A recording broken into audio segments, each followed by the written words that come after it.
యోగాలో సైన్స్ ఉందా లేదా? యోగాని వైద్యానికి ఉపయోగపడే ప్రక్రియ కింద ప్రపంచం గుర్తించింది. కోరికలే దుఃఖానికి కారణం అని గౌతమ్ బుద్ధుడు చెప్పాడు. నేనెవరు, ఈ ప్రపంచం ఎవరు, ఈ సృష్టి ఏంటి, దాని గురించి నువ్వు ఆలోచన కనుక వచ్చావంటే నీకు చాలా విషయాలు తేలిపడ్డాయి. మీరు ఏ పని చేయాలన్నా మంచి శరీరం కావాలి, పౌష్టికమైన శరీరం కావాలి, సౌష్ఠమైన శరీరం కావాలి, శక్తివంతమైన శరీరం కావాలి. క్యాన్సర్ పేషెంట్ కీమోథెరపీ తీసుకుంటున్నప్పుడు కొన్ని యోగా ప్రాక్టీస్ చేస్తే అతని జనరల్ ఇమ్యూనిటీ పెరుగుతుందన్నదానికి నిర్ధారణ.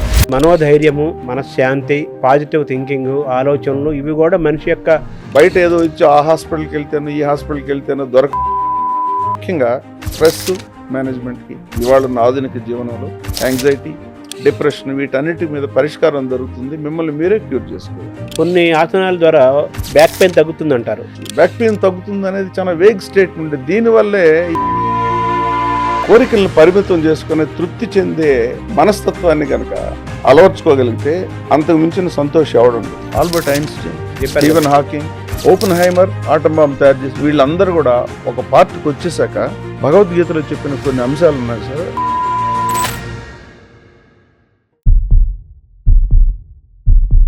నమస్కారం. మనతో పాటు డాక్టర్ కోరపాటి కృష్ణయ్య గారు ఉన్నారు. వారు ఆర్థోపెడిక్ సర్జన్గా చాలా సీనియర్ మోస్ట్ డాక్టరు. ఇతర దేశాల్లో ఎన్నో ఏళ్ళు పనిచేసి ఇండియా వచ్చి ప్రతిష్టాత్మకంగా అనేక సంస్థలకు సీఈఓగా చేసి ఆర్థోపెడిక్ సర్జన్గా, అలాగే ఇంగ్లీష్ మెడిసిన్ చదువుకున్న వ్యక్తిగా చాలా ప్రసిద్ధులు. కొన్ని లక్షల మందికి ఆయన ఆరోగ్యాన్ని ఇచ్చారు, ఆనందాన్ని ఇచ్చారు. డాక్టర్ గారికి మోడర్న్ మెడిసిన్ అంటే ఇంగ్లీష్ మెడిసిన్తో పాటు మన భారతీయమైన చరిత్ర, వారసత్వము, సంపద, విజ్ఞానము, మన ఫిలాసఫీ పైన కూడా చాలా గౌరవం ఉన్న వ్యక్తి, అధ్యయనం చేసిన వ్యక్తి. అటువంటి డాక్టర్ గారిని అడిగి యోగా అండ్ సైన్స్ ఈ టాపిక్ మీద వారి అభిప్రాయాలను, వారి సలహాలని, వారి సూత్రాలని, వారి ఆలోచనలను మనం తెలుసుకునే ప్రయత్నం చేద్దాం. నమస్కారం డాక్టర్ గారు. చాలామంది మేము యోగా ప్రాక్టీస్ చేస్తున్నామంటున్నారు. యోగా కేంద్రాలు పెరుగుతున్నాయి. దీన్ని ప్యారలల్గా కొంతమంది సైంటిఫిక్కే కాదు యోగా అనేది కొట్టిపారేస్తున్నారు కొంతమంది. యోగాలో సైన్స్ ఉందా లేదా, మీరు ఎలా చూస్తున్నారు డాక్టర్ గారు? చాలా చక్కటి అంశం అండి ఇది.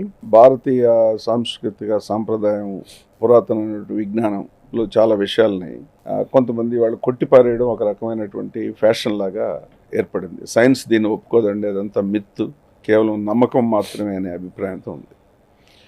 అవన్నీ అట్లుంచితే యోగా విషయానికి కానీ వచ్చినట్లయితే ఈ మధ్య చూసుంటారు, యోగాని ఒక సైన్స్గా, యోగాని అదొక వైద్యానికి ఉపయోగపడే ప్రక్రియ కింద ప్రపంచం గుర్తించి యునైటెడ్ నేషన్స్ అందులో ఒక ప్రతిపాదనని రెజల్యూషన్ పాస్ చేశారు. అందులో 177 దేశాలు దాన్ని ఆమోదించాయి, ఇవాళ అమలు చేస్తున్నాయి కూడా.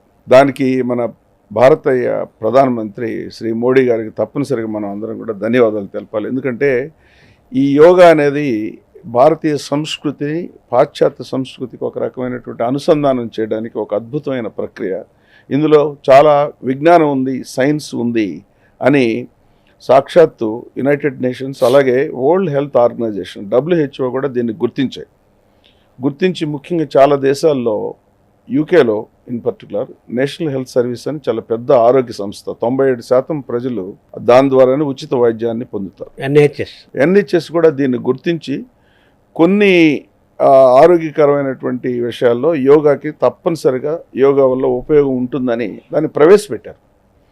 అలాగే హార్వర్డు, స్టాన్ఫర్డు, మేయో క్లినిక్, ప్రపంచ ప్రఖ్యాతిగాంచిన వైద్య సంస్థలు, మన భారతదేశంలో all India institute of medical sciences, బెంగళూరులో ఉన్నటువంటి నిమ్హాన్స్, ఈ సంస్థలన్నీ కూడా గుర్తించి యోగాకి తప్పనిసరిగా ఆధునిక వైద్య పరిజ్ఞానంలో, వైద్య ప్రక్రియలో ప్రత్యేకమైన స్థానం ఉంది అని గుర్తించారు. కాబట్టి సైన్సు యోగాని గుర్తించింది, కానీ కొన్ని పరిమితులు ఉన్నాయి. ఒకవైపు ఈ extreme yoga is for everything, ముఖ్యంగా క్యాన్సర్ని క్యూర్ చేస్తుంది అనే కొన్ని అద్భుతాలను సృష్టిస్తుంది అని ఆ వర్షన్ తీసుకున్న వాళ్ళని కొంచెం పరిమితులకు లోబడి దానికి దూరంగా ఉంటుంది సైన్స్. ఎందుకంటే ప్రస్తుతానికి దాన్ని నిరూపించే అంతటి పరిజ్ఞానం లేదు, అది కేవలం మిత్ లాగానే. కానీ నిరూపణ జరిగిన అంశాలు చాలా ఉన్నాయి. ముఖ్యంగా యాంగ్జైటీ, ఆందోళన, అలాగే నిర్లిప్తత, నిరాశ, నిస్పృహ, డిప్రెషను, స్ట్రెస్, ఒత్తిడి. ఇవాళ ఆధునిక జీవితంలో ఒత్తిడి అనేది సర్వసాధారణం అయిపోయింది. ప్రతి ఒక్కరికి ఈ మెటీరియలిస్టిక్ వరల్డ్లో ఒత్తిడి అనేది రకరకాల ఒత్తిళ్ళు, పని ఒత్తిడి కావచ్చు, జీవితంలో కుటుంబంలో ఒత్తిడి కావచ్చు, ఆర్థికమైన ఒత్తిడి, ప్రతి ఒక్కరు కూడా ఒత్తిడికి లోనవ్వడం చాలా సహజం. మరి ఒత్తిడికి ఎటువంటి వైద్యం లేదు. ఆలోపతి 40 సంవత్సరాలు నేను ఆలోపతిలో ప్రాక్టీస్ చేశాను. మనోవ్యాధికి మందు లేదు అంటుంటారు కదా. ఈ ఒత్తిడి అనేది అక్కడ ఒక రకమైన రుగ్మత లాంటిది. ఆలోపతికి వెళ్తే ఏదో కొంచెం యాంటీ డిప్రెసెంట్స్ అని అవన్నీ, లేకపోతే యాంటీ యాంగ్జైటీ ఇవ్వడం తప్ప నిజంగా ఒత్తిడికి కారణం ఎక్కడి నుంచి ఇది తయారవుతుంది, దీన్ని ఏ విధంగా మూల కారణం తెలుసుకొని దాన్ని ఎలా నివారించాలి, దాన్ని చికిత్సించాలి అనేది తెలీదు. ఆధునిక వైద్యం శరీరానికి మాత్రమే ఇస్తుంది. ఈ శరీరానికి కేవలం ఇస్తే కేవలం దాని లక్షణం అంటే సిమ్టమ్స్ని మాత్రమే ట్రీట్ చేస్తుంది. ఆ వ్యాధి రావడానికి కారణం అనేది ఇక్కడ ఉంటుందనేది ఇప్పుడిప్పుడే తెలుసుకుంటున్నాం. చాలా విషయాలకి మెదడు కారణం అని మీ ఆలోచన. ఉదాహరణకి ఒత్తిడి వల్ల, స్ట్రెస్ వల్ల, యాంగ్జైటీ వల్ల వచ్చే జబ్బుల లిస్ట్ పెరుగుతూ ఉంది. మనందరూ తెలుసు సైకోసోమాటిక్ ఏదంటారు, సైకోసోమాటిక్ డిజార్డర్స్ అంటారు. Best example BP, blood pressure. Blood pressure అనేది కేవలం మనసు ఆందోళన చెందినప్పుడు బీపీ పెరుగుతుంది. చాలా సినిమాల్లో కూడా చూస్తుంటాము. ఏదో అనుకోని వార్త వచ్చినప్పుడు గుండె నొప్పి వచ్చేసి సడన్గా హీరోయిన్ తండ్రి కొలాప్స్ కావడం లాంటి వాస్తవం కూడా. ఏదన్నా వినకూడని వార్త విన్నప్పుడు, కష్టం వచ్చినప్పుడు బీపీ పెరగడం, హార్ట్ అటాక్లు రావడం చాలా సహజం. దీనికి కారణం ఏంటి? అది ఇక్కడ పనిచేసి ఆ మెదడు శరీరం మీద, మనస్సు శరీరం మీద పనిచేసి తద్వారా వచ్చే రుగ్మతలు చాలా ఉంటాయి. కాబట్టి ఇలా ఉన్నప్పుడు ఉదాహరణకి బీపీ ఒకటి, గ్యాస్ట్రిక్ అల్సర్, రొమటాయిడ్ ఆర్థరైటిస్ లాంటి కీళ్ళ వ్యాధులు, వీటన్నిటికి కూడా ఈ లిస్ట్ పెరుగుతూ ఉంది. ఇవాళ నిరూపణ జరిగిన విషయాల గురించే మనం మాట్లాడుకున్నాం. Scientifically proven. ఎందుకనంటే మెదడు అదొక కెమికల్ ఫ్యాక్టరీ. రకరకాల కెమికల్స్ ఆ లిస్ట్ రోజు రోజుకు పెరుగుతుంది. ఉదాహరణకి మీరు అందరూ వినుంటారు, డోపమైన్ అని వింటారు. ఈ డోపమైన్ అనేది ఇవాళ అదొక ప్రెషర్ సబ్స్టెన్స్. రకరకాల డ్రగ్స్ తీసుకున్న, అలాగే సెరటోనిన్, ఆక్సిటోసిన్. మన మనసు ప్రశాంతంగా ఉన్నప్పుడు సెరటోనిన్ లెవెల్స్ పెరుగుతాయి. డోపమైన్ లెవెల్స్ హ్యాపీనెస్, ఏదైనా మనకి సంతోషకరమైనటువంటి వార్త విన్నప్పుడు మెదడులో డోపమైన్ లెవెల్స్ పెరుగుతున్నాయి. అలాగే ఒక తల్లి బిడ్డని ఎత్తుకొని శారీరకమైన స్ట్రెస్లో ఆనందం ఉంటుంది చూసారా, అక్కడ ఆక్సిటోసిన్ అని పెరుగుతుంది. వీటన్నిటిని ఎండార్ఫిన్స్ అంటారు. ఆ విధంగా ఎన్నో మనకు తెలియని చాలా ఉన్నాయి. ఇవాళ సైన్స్ దృష్టికి రానివి తెలియని చాలా ఉన్నాయి. వీటన్నిటి ద్వారా మనసు, మైండ్, బ్రెయిన్ ప్రభావితం చేస్తుంది శరీరాన్ని. ఇంకా సైంటిఫిక్గా నిరూపణ జరిగిన విషయాలు ఏంటంటే హైపోథాలమస్, పిట్యూటరీ, అడ్రినలిన్ యాక్సిస్. అంటే హైపోథాలమస్ అనేది మెదడులో ఒక భాగం. ఈ మానసికమైనటువంటి అంశాలన్నీ కూడా మెదడు ద్వారా, మనసు ద్వారా హైపోథాలమస్ని ప్రభావితం చేసి అక్కడి నుంచి కొన్ని కెమికల్స్ రిలీజ్ అయ్యి పిట్యూటరీ అనేది ఒక గ్రంథి, దాన్ని రిలీజ్ చేసి అడ్రినలిన్ గ్లాండ్ మీద దాని ప్రభావితం చూపిస్తుంది. ఉదాహరణకి మనకు భయం, యాంగ్జైటీ అనుకోండి, సడన్గా హార్ట్ రేట్ పెరగడం, దడ రావడం, గుండె వేగంగా కొట్టుకోవడం, బ్రీదింగ్ పెరగడం, చెమటలు పట్టడం, ఇవన్నీ రావడానికి అడ్రినలిన్ అని ఒక హార్మోన్ తయారవుతుంది. అది ఈ యాక్సిస్ ద్వారా. దీనివల్ల ఏంటంటే ఇంకా బీపీ పెరగడం లాంటివి ఇవన్నీ వస్తాయి. అలాగే మనసు ప్రశాంతంగా ఉన్నప్పుడు కొన్ని కెమికల్స్ రిలీజ్ అవుతాయి. మనకి శరీరంలో చూసినట్లయితే 2 రకాల నర్వస్ సిస్టమ్ ఉంటుంది. ఒకటి వాల్యూంటరీ, ఇంకోటి ఇన్వాల్యూంటరీ. వాల్యూంటరీ అంటే ఇప్పుడు నేను ఈ చైన్ ఇలా అనుకోండి, పట్టుకోవాలనుకోండి, ఇది నా అధీనంలో ఉంటుంది. దీన్ని వాల్యూంటరీ నాడీ వ్యవస్థ అంటారు. అంటే ఈ కండరాలన్నీ నేను చెప్పినట్టు వింటాయి, నా మైండ్ చెప్పినట్టు. ఇంకోటి ఇన్వాల్యూంటరీ అని ఉంటుంది, అది మనకు తెలియదు. ఉదాహరణకి నా గుండె కొట్టుకోవడం నా చేతిలో లేదు, నిమిషానికి ఎన్నిసార్లు కొట్టుకుంటుందో నా చేతిలో లేదు. చెమట రావడానికి పోవడానికి నేను కంట్రోల్ చేయలేను. ఇది ఇన్వాల్యూంటరీ అటోనామిక్ నర్వస్ సిస్టమ్ అంటారు. అది మెదడు కంట్రోల్ చేస్తుంది. ఈ అటోనామిక్ నర్వస్ సిస్టంలో రకరకాల కెమికల్స్ రిలీజ్ అయ్యేసి ముఖ్యంగా ఈ థైరాయిడ్, అలాగే ఇన్సులిన్, ప్యాంక్రియాస్, ముఖ్యంగా అడ్రినలిన్ గ్లాండ్, అడ్రినలిన్, నార్ అడ్రినలిన్ అనే కెమికల్స్ ద్వారా బాడీని అంతా కంట్రోల్ చేస్తుంది. కాబట్టి నేను ఏం చెప్తున్నానంటే మెదడులో ఇవన్నీ తయారవుతాయి. ఈ తయారయ్యే భాగాన్ని కనుక మీరు కనుక కంట్రోల్ చేయగలిగితే దాన్ని అదుపు చేయొచ్చు అనేది ఇది భావన. ఇప్పుడున్నటువంటి సైంటిఫిక్ నాలెడ్జ్ ప్రకారం మనం ఇవాళ మెదడు వీటన్నిటికి కూడా కారణం, మైండ్ కారణం అనేది మనకు తెలిసింది. ఆధునిక ఆలోపతిక్ వైద్యంలో మైండ్ని కంట్రోల్ చేసే వ్యవస్థ ఏం లేదు. అంటే డిప్రెషన్కి ఏదో కొన్ని ఇస్తారు, యాంగ్జైటీ అయినప్పుడు స్లీపింగ్ పిల్ లాంటివి కొన్ని ఇవ్వడం తప్ప ప్రత్యేకంగా దాన్ని ఆధీనంలో పెట్టుకొని ఆ ఫ్లక్చువేషన్స్, విచ్చలవిడిగా ఇష్టం వచ్చినట్టు వెళ్ళే పరిస్థితిని అదుపు చేసుకోవడానికి లేదు. యోగాలో అటువంటి భాగం ఉంది. అందుకనే United nations it is the remedy for mind and body both. మీరు దాన్ని ఇంకో రూపంగా చెప్తాను.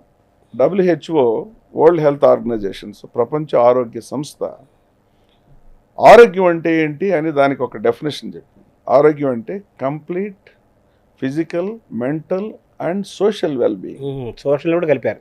మరి ఆరోగ్యం సోషల్ లేకపోతే ఆరోగ్యవంతుడు ఎలా అనగలం? శారీరకంగా ఆరోగ్యం ఉండి నిరంతరం మానసిక వేదంతో బాధపడు, బీపీ లేదు, షుగర్ లేదు, క్యాన్సర్ లేదు, అన్ని బాగానే ఉన్నాయి, నిరంతరం మానసిక రోగయ్యాడు, మరి అతను ఆరోగ్యవంతుడు అని అనలేం కదా. మెంటల్ హెల్త్ లేదు కాబట్టి ఫిజికల్, మెంటల్, సోషల్ వెల్బీయింగ్ బాగానే ఉంది. అయితే ఫిజికల్కి సంబంధించి రకరకాల వైద్యాలు చేస్తుంటాం. పుండో లేకపోతే ఫ్రాక్చర్ అయితే ట్రీట్మెంట్ ఇవ్వడం, క్యాన్సర్ అయితే ఏదో గడ్డం తీసేయడం లాంటివి ఇటువంటివి చేస్తాం. మానసిక వైద్యానికి చాలా తక్కువ ఉంది. ఇది ఒకప్పటి కంటే కూడా ఇప్పుడు ఆధునిక ప్రపంచంలో, ముఖ్యంగా పాశ్చాత్య దేశాల్లో, అమెరికాలో ప్రతి ఇద్దరిలో ఒకరు psychiatric problems. Per capita psychiatrist అమెరికాలో ఉన్నంత ఎక్కడా లేరు. ఎందుకంటే అన్ని సమస్యలు ఉన్నాయి. మీరు ఇవాళ ఆరోగ్యపరంగా చూసినా లేదు ఆర్థిక పరంగా చూస్తే యునైటెడ్ స్టేట్స్ ఆఫ్ అమెరికా తలసరి ఆదాయం $80,000, భారతదేశంలో 2,800. $80,000 సగటు తలసరి ఆదాయం ఉన్న దేశం, అంత ధనిక దేశంలో మరి 50% మెంటల్ లోన్ అవుతుంది. మరి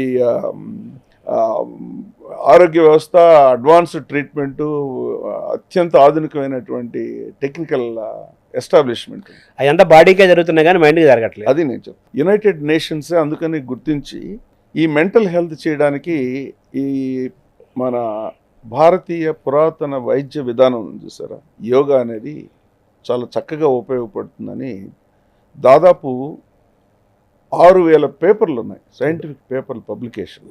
శాస్త్రీయ విజ్ఞాన పత్రికలు ప్రచురించేటప్పుడు మెటా అనాలిసిస్ అంటే ఒక 500 దీని మీద ఆర్టికల్స్ తీసుకొని వాటన్నిటి సారాంశం, సబ్స్టెన్స్, ఎంటైర్ ఎసెన్స్ అంతా కూడా దాన్ని మెటా అనాలిసిస్లో కూడా దీనికి నిరూపణ జరిగింది. కాబట్టి ఇవాళ దాని మీద బాగా కరడుగట్టిన వ్యతిరేకులు కూడా ఒప్పుకోవాల్సిందే. అంటే ఈ ఆర్టికల్స్ ఎవరు రాస్తున్నారు సార్? ఇండియన్సా, అమెరికన్సా? అమెరికన్స్ రాశారు. All India institute of medical science నుంచి చాలా ఉన్నాయి, నిమ్హాన్స్ నుంచి ఉన్నాయి, ల్యాన్సెట్లో, ఇంగ్లాండ్ ల్యాన్సెట్ అనేది ఒక ప్రపంచ ప్రఖ్యాతిగాంచినటువంటి జర్నల్ అది, అలాగే బ్రిటిష్ మెడికల్ జర్నల్, వీటన్నిటిలో కూడా ప్రచురించారు. ఈ ప్రచురించాలనంటే అది చాలా క్రిటికల్ అనాలిసిస్ జరిగితే తప్ప దాన్ని ప్రచురించరు. క్యాజువల్గా ఏదో అనుకున్నట్టు నా అభిప్రాయాలు ప్రచురించరు. నా అభిప్రాయాలు వ్యక్తిగతమైనవి, కానీ నేను ఇతరులకి ఇది మంచిదని చెప్పాలంటే అది నిరూపణ జరగాల్సిందే, ఎవిడెన్స్ బేస్డ్ జరగాల్సిందే. ఇవాళ NHSలో ప్రిస్క్రిప్షన్లో కూడా మెంటల్ ట్రీట్మెంట్లో యోగా, అలాగే ఇంగ్లాండ్లో స్కూల్స్లో కూడా మానసిక ప్రశాంతతకి యోగా ఉపయోగపడుతుంది అనేది నిర్ధారించి ఇవాళ చేస్తారు. భారతదేశంలో చేయడంలో ఆశ్చర్యం ఏం లేదు, ఎందుకంటే ఇది మనకు సంబంధించింది కాబట్టి. ఈ యోగా అనేది ఒక హాస్పిటల్స్లోనే కాకుండా పాఠశాలల్లో, ప్రిజన్స్లో, అంటే మానసిక పరివర్తన రావడానికి, వ్యక్తిగతమైనటువంటి రుగ్మతలు, ఆలోచనల్లో మార్పు రావడానికి ఈ యోగా ఉపయోగపడుతుందనే దానికి నిరూపణ ఉంది. కాబట్టి దీన్ని సైన్స్ కాదని ఎవడు అనడానికి లేదు. So it is science. అయితే కొన్ని రైడర్స్ ఉన్నాయి, కొన్ని కేవిడ్స్ ఉన్నాయి. అవేంటంటే అదే లిమిటేషన్స్. ఉదాహరణకి విపరీతమైనటువంటి క్లెయిమ్స్ చేయడం, క్యాన్సర్ క్యూర్ అయిపోతుంది యోగాతో అన్నారు అనుకోండి, అది సరైన భావన కాదు. భవిష్యత్తులో నిరూపించవచ్చు, కానీ క్యాన్సర్కి ఇచ్చే ట్రీట్మెంట్లో, కీమోథెరపీలో వచ్చే కాంప్లికేషన్ని యోగా అభ్యాసం చేసే వాళ్ళల్లో బాగా తట్టుకోగలరు. అలాగే కొన్ని పరిశోధనలో ఇమ్యూనోమాడ్యులేషన్ అంటారు, అంటే శరీరం తన వ్యాధి నిరోధక శక్తిని పెంచుకోవడానికి ఈ యోగా ప్రక్రియ అనేది ఉపయోగపడుతుందని దానికి కూడా నిరూపణ జరిగింది. ఇంకా నిరూపణ న్యూరో ఇమేజింగ్, అంటే మెదడుకి తీసే ఎక్స్రేస్ వల్ల కనపడదు, MRI, CT స్కాన్ల ద్వారా మెదడు ఏ విధంగా ఉంది అనే దాని మీద పరిశోధనలు జరిగాయి. ఉదాహరణకి యోగా నిత్యం అభ్యాసం చేసే వాళ్ళకి, చేయని వాళ్ళకి, అదే వయసులో ఉన్న వాళ్ళకి, సిమిలర్ వాళ్ళకి అది చూసినట్లయితే యోగా వల్ల మెదడు చురుకుతనం పెరగడమే కాకుండా కొత్తగా గ్రే మ్యాటర్ ఏర్పడుతుంది. గ్రే మ్యాటర్ అనేది అదేనమాట, మెదడులో ఉన్న కెపాసిటీ అది పెరిగింది అనే దానికి కూడా నిరూపణ ఉన్నాయి. సైంటిఫిక్ దాన్ని ఎవరు కాదనలేరు. కాబట్టి దాన్ని శల్య శోధన చేసి దాన్ని విపరీతంగా దాన్ని క్రిటికల్గా అనాలిసిస్ చేసి ప్రూవ్ చేసింది. అయితే మనం అనుకునే యోగా అనేది, మీరు ఇక్కడ ఒక ముఖ్యమైన అంశాన్ని చెప్పాలి. యోగా అని అంటే మనం మొట్టమొదటిగా మనకు గుర్తొచ్చేది ఆసనాలు వేయడం. ఈ ఆసనాలు అనేది కొంతవరకే పరిమితి ఉంటుంది. దయచేసి దాన్ని చాలా అర్థం చేసుకోవాలి. యోగా ఇవాళ విపరీత యోగా అంటే ఆసనం అనుకుంటున్నారు. ఈ ఆసనం వరకే అని చెప్పి మొదట ప్రచారం చేసిన తర్వాత అది పెద్ద ప్రాచుర్యం పొందరు. కేవలం ఆసనాలు వేస్తే శరీరం అంతా బాగుపడుతుంది, తర్వాత యాంగ్జైటీ తగ్గుతుంది అనేది అది ఖచ్చితమైన భావన కాదు. దాన్ని అన్నిటికీ వివేకానందుడు చాలా చక్కటి రాజయోగం, ఇది కేవలం హఠయోగం నుంచి రాజయోగం, హఠయోగం కంటే కూడా రాజయోగం నెక్స్ట్ స్టేజ్. ఇది పతంజలి చెప్పినటువంటి అష్టాంగ యోగానికి ప్రతిరూపం. అంటే కేవలం ఎక్సర్సైజ్ అనేది, ఆసనాలు అనేది అష్టాంగంలో ఒక భాగం మాత్రమే. దీనికి ముఖ్యంగా 8 భాగాలు: యమం, నియమం, ఆసనం, ప్రాణాయామం, ప్రత్యాహార, ధారణ, ధ్యానం, సమాధి. ఇవి అధిరోహణకు అనమాట, అసెండింగ్ ఆర్డర్లో ఇవన్నీ ఉంటాయి, అలా ఒకదాని తర్వాత ఒకటి. ఇందులో ఆసనం అనేది 3వ భాగం మాత్రమే. ఆసనానికి ముందు 2 ఉన్నాయి. యమం అంటే మోరల్ డిసిప్లిన్, నీతివంతమైన జీవితం లేకుండా మీరు ఎన్ని యోగాలు చేసినా, ఎన్ని ఆసనాలు వేసినా ఆ ప్రవర్తనలో, అంటే అహింస, అందులో యమంలో మళ్ళా భాగాలు ఉన్నాయి. అహింస, సత్యం. అహింస అనే భావన లేకుండా నేను యోగా చేస్తాను అన్నీ అంటే ఎట్లా? అహింస అంటే ఇతరులని, అహింస అంటే జంతువుల్ని కాకుండా ఇతరులను కూడా హింసించడం అనేది మొట్టమొదటి నువ్వు దాన్ని కంట్రోల్ చేసుకోవాలి. అహింసో పరమధర్మ అన్నారు. సత్యం పలకడం, నిజమే చెప్పడం. తర్వాత ఆస్తేయం అంటే దొంగిలించకపోవడం, ఇతరుల సంపదని, ఇతరుల వాళ్ళకి చెందిన వస్తువుల్ని దొంగిలించకపోవడం ఆస్తేయం. బ్రహ్మచర్యం అందరూ ఉండలేరు కదా. బ్రహ్మచర్యం అని అంటే ఇక్కడ దాన్ని చాలా విశాలమైన అర్థం తీసుకోవాలి. బ్రహ్మచర్యం అంటే పెళ్లి చేసుకోకుండా ఉండడం కాదు బ్రహ్మచర్యం అంటే. ఉదాహరణకి పెళ్ళి అయిన తర్వాత ఇతరుల స్త్రీలను కోరుకోవడం అనేది అది బ్రహ్మచర్యం. పెళ్లి చేసిన తర్వాత పరాస్త్రీ చూడకుండా ఉండటం బ్రహ్మచర్యం, అది బ్రహ్మచర్యం. అటువంటిది ఉండాలి. నియమాలు, డిసిప్లిన్, శౌచం, పరిశుభ్రత, మానసికంగా శారీరకంగా పరిశుభ్రత రాకుండా నేను యోగా చేస్తాను, ఆసనాలు వేస్తాను అని అంటే కరోనా టైంలో దాని విలువ ఎక్కువ తెలిసింది కదా, పరిశుభ్రత విలువ. కరెక్ట్. పరిశుభ్రత మనస్సుని, శరీరాన్ని, ఆలోచనలు కూడా పరిశుభ్రమైనటువంటి ఆలోచనలు చేసుకున్నప్పుడే ఆ నియమం ఉంటుంది. కాబట్టి ఇది మెంటల్ డిసిప్లిన్. అలాగే సంతోషం, కంటైన్మెంట్, దొరికిన దాంతో తృప్తి పడేటువంటి మానసిక స్థితిని ఏర్పరచుకోవడం, అది నీ చేతిలోనే ఉంది. చాలా ఆనందాన్ని, శక్తిని ఇస్తుంది.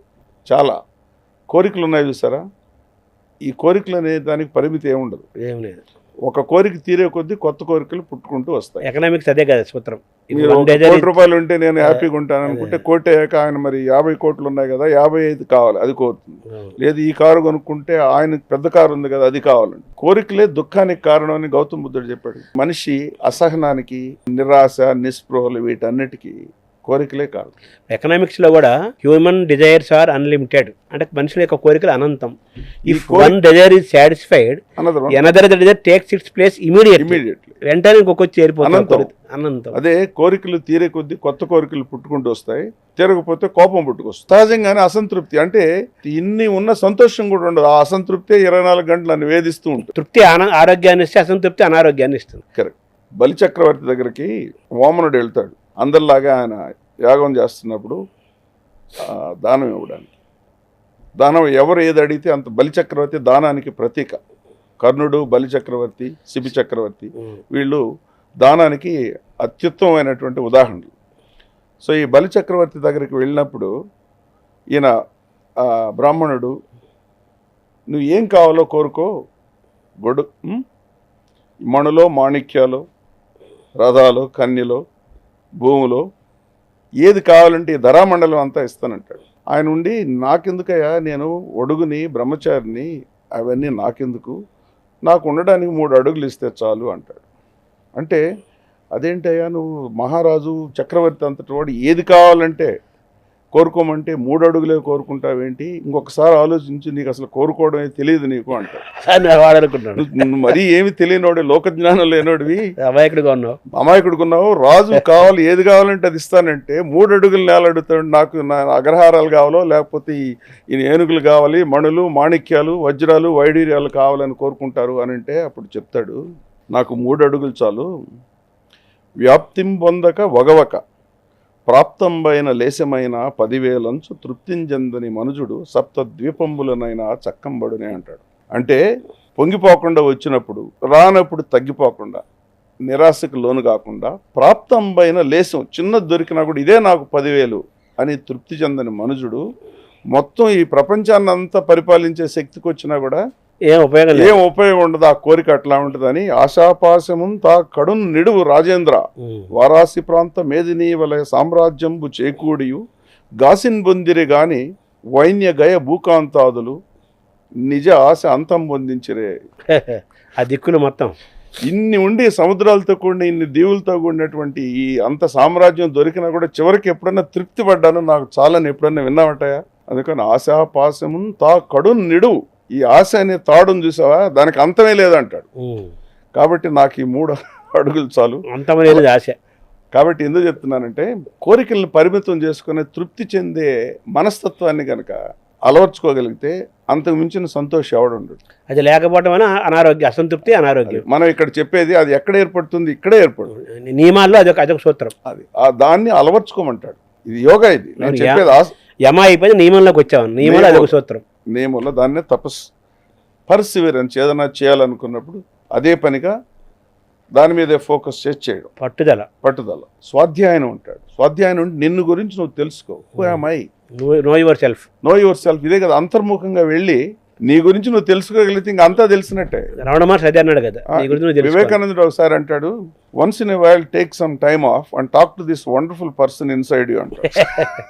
అప్పుడప్పుడు కొంచెం సమయం తీసుకుని అసలు నీలో ఉన్న అద్భుతమైన వ్యక్తితో మాట్లాడవా కొంచెంసేపు, నీతో మాట్లాడుకోరు అప్పుడప్పుడు అని. కాబట్టి ఆ స్వాధ్యాయనం అంటే అసలు ఏంటి, ఇది నేనెవరు, ఈ ప్రపంచం ఎవరు, ఈ సృష్టి ఏంటి, దాని గురించి నువ్వు ఆలోచన కనుక వచ్చావంటే నీకు చాలా విషయాలు తేలిక పడిపోతాయి. నీకు ఏదైతే నీ కోరికలు బాధలకి ఏదైతే కారణం ఉందో వాటన్నిటికి పరిష్కారం అక్కడ దొరుకుతుంది. నియమంలో ఉంది. పోతే ఈశ్వర ప్రణిధానం అక్కడ ఏంటంటే పతంజలి ఏమంటాడు, భగవంతుడు కూడా కొన్ని విషయాలు భగవంతుడి మీద భారం ఏమంటాడు. భగవద్గీతలో కూడా అదే చెప్తారు, అన్నిటికీ నేనే కారణం కాబట్టి నువ్వు నా మీద వదిలేసావంటే నీకు ఎటువంటి సమస్య ఉండదు. నువ్వు చేసేదానికి కర్మణ్యేయ వాధికారస్తే మా ఫలేషు కదాచన. నీ పని నువ్వు చేయి, ప్రతిఫలాన్ని ఆశించుకో. ఎప్పుడైతే ప్రతిఫలాన్ని ఆశించకుండా చేసిన పని ఉందని మీకు ఎనలేని తృప్తి వస్తుంది. అసలు ఇంక దుఃఖం ఎందుకు వస్తుందండి? కోరికే దుఃఖానికి హేతు. నేను ఈ పని చేశాను, నాకు ఇంత లాభం రావాలని ఆశించుకుంటున్నాను అనుకో, వచ్చినా వ్యాప్తించను, రాకపోయినా కూడా అటువంటి అంత సులభం కాదు. ఈ సాధన చేయమంటాడు యోగానికి. ఇవి చేసిన తర్వాత యమం నియమం అయిన తర్వాత ఆసనం అనేది శరీరాన్ని మన అదుపులో ఉంచుకోవడం. శరీరం మాధ్యం కలు ధర్మ సాధనం.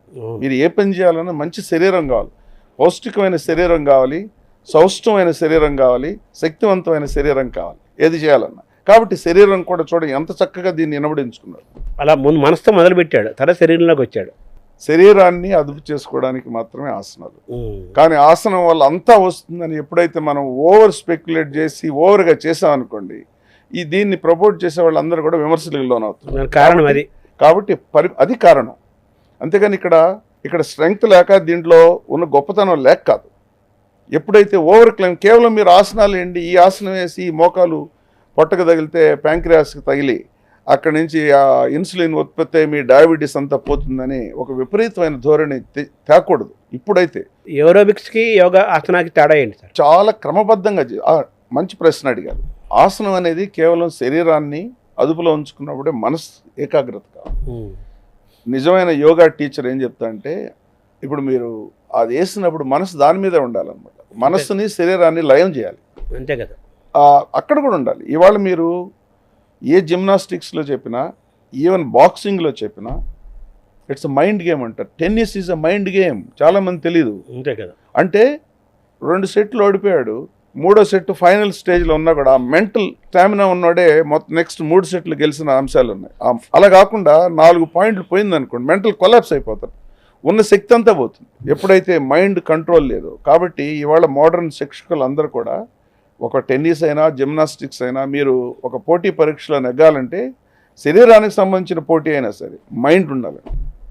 ఆ మైండ్ లేకుండా శరీరం వినదు. అందుకని వివేకానంద అంటాడు, body is the slave of mind అంటాడు. మీరు మనసు ఆనందంగా ఉందనుకోండి, 15 మైళ్ళైనా నడుస్తారు, 5 అంతస్తులైనా ఎక్కుతారు. అదే శరీరం మనసు చికాగ్గా ఉంటే అక్కడ దాకా వెళ్ళాలంటే నేను రాలేదు, కాళ్ళు లాగేస్తున్నాను. విల్ పవర్ అంటారు కదా, will power. So it's all in here.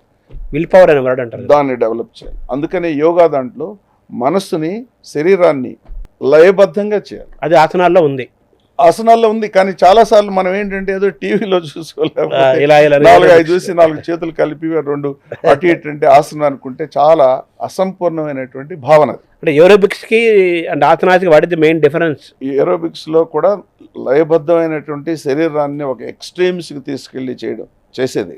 అక్కడ కూడా అలా చేయాలని అంటే మనసు ఉండాలి, మళ్ళీ మనసుకు రావాలి, మళ్ళీ మనసుకు రావాల్సిందే. ఒక రకంగా చెప్పాలంటే పెద్ద డిఫరెన్స్ లేదని కూడా అంటాను నేను. మనసు ఉన్నప్పుడు డిఫరెన్స్ లేదు. ఇప్పుడు మనం యోగాసనాలు వేసేటప్పుడు మనసును కూడా కేంద్రీకృతం చేయాలి దాని మీద. అప్పుడు చేసినప్పుడే మీకు ఏమవుతుంది, ఆ శరీరాన్ని అదుపులో ఉంచుకుంటుంది. దీని అన్నిటికంటే తర్వాత వచ్చేటువంటి ప్రాణాయామం ఉంది చూసారా, తప్పనిసరిగా ప్రాణం మీన్స్ బ్రీత్, అంటే ప్రాణం మీన్స్ శ్వాస, యామం మీన్స్ దాన్ని నియంత్రించడం, అదుపులో ఉంచుకోవడం. ఈ ప్రాణాయామం ఏంటి, కేవలం శ్వాస తీసుకోవడం వదలడం రకరకాల్లో కాదు, మనసుని ఆ బ్రీదింగ్ తీసుకునేటప్పుడు దాని మీద కేంద్రీకృతం చేయడం. విన్నారా, ఇది చాలా ముఖ్యమైనది. ఎందుకంటే అక్కడ కూడా మనసు పాత్ర కనిపిస్తుంది. అక్కడ కూడా మనసు పాత్ర ఎందుకు ముఖ్యమైనదంటే, ఇక్కడ ఈ బయట ఉంటే వాయువు, లోపల ఉంటే ఆయువు. అంతే కదా, ప్రాణం పోతుంది, బయటికి పోతే ప్రాణం, బయటికి పోతే ఆ వాయువు ఆడలేదనుకోండి ప్రాణం పోయిందండి. అదే తోలు తిత్తి అంటారు కదండి. కాబట్టి అంత ముఖ్యమైనది ఆ బ్రీదింగ్ రెగ్యులేషన్. శరీరం యొక్క ప్రాణం నిలబడడానికి ఈ బ్రీదింగ్ అనేది అంత ముఖ్యమైన అంశం. ఈ ప్రాణాయామం ద్వారా పల్స్ రేట్ని కంట్రోల్ చేసుకోవడం, శరీరంలో ఉండే అన్ని భాగాలకి ఆక్సిజన్ సరిగ్గా అందడం లాంటిది. మనం ముఖ్యంగా మెదడుకి, మీకు తెలుసా రక్త ప్రసరణలో మెదడు సైజ్ 1.5 కిలోస్. మీరు 70 కిలోలు వెయిట్ ఉంటే మీ మెదడు 1.5 కిలోస్, అంటే దాదాపు ఒక 2%. 25% బ్లడ్ తీసుకుంటుంది. అది తీసుకోవడం ఎక్కువ. ఎందుకు, అంత యాక్టివిటీ కావాలి, బ్లడ్ కావాలి. బ్లడ్ అంటే ఆక్సిజన్, బ్లడ్ ద్వారా అన్ని రకాల పోషక పదార్థాలు, ముఖ్యంగా ఆక్సిజన్. ఎందుకంటే అంత యాక్టివిటీ జరుగుతూ ఉంటుంది బ్రెయిన్లో. కాబట్టి ఆ బ్రెయిన్ మీద ముఖ్యంగా ఎందుకు యునైటెడ్ నేషన్స్ దీన్ని గుర్తించిందంటే, ఈ యోగా అనేది ప్రతి చోట కూడా, ఇందాక నేను చెప్పాను చూసారా, నియమాలైనా, యమం అయినా, ప్రాణాయామం అయినా, ఆసనాలు అన్నిటికి కూడా మనసుని అది చేయకుండా కేవలం శారీరకంగా చేస్తే మాత్రం చాలా పరిమితమైన, okay your muscles will be stretched, joint కొంచెం ఫ్లెక్సిబిలిటీ పెరుగుతుంది, అంతేగాని పెద్దగా పెరిగేది ఏముండదు నా ఉద్దేశం. రక్త ప్రసరణ కొంచెం కాళ్ళకి, వేళ్ళకి, కీళ్ళకి ఉపయోగపడొచ్చాము. కానీ నిజంగా ఏదైతే కావాలని ఆశించామో అవన్నీ జరగాలంటే దాన్ని ఇంకా ఎక్స్టెన్సివ్గా తీసుకోవాలి. అంటే మా బాడీ అండ్ మైండ్ని కంబైన్ చేయాలి. దీంట్లో కోర్ అంశం ఏంటంటే మనసు, శరీరం, బాడీ అండ్ మైండ్, ఇంకో 1 స్టెప్ స్పిరిచువల్, ఈ 3 కాంబినేషన్ యోగా.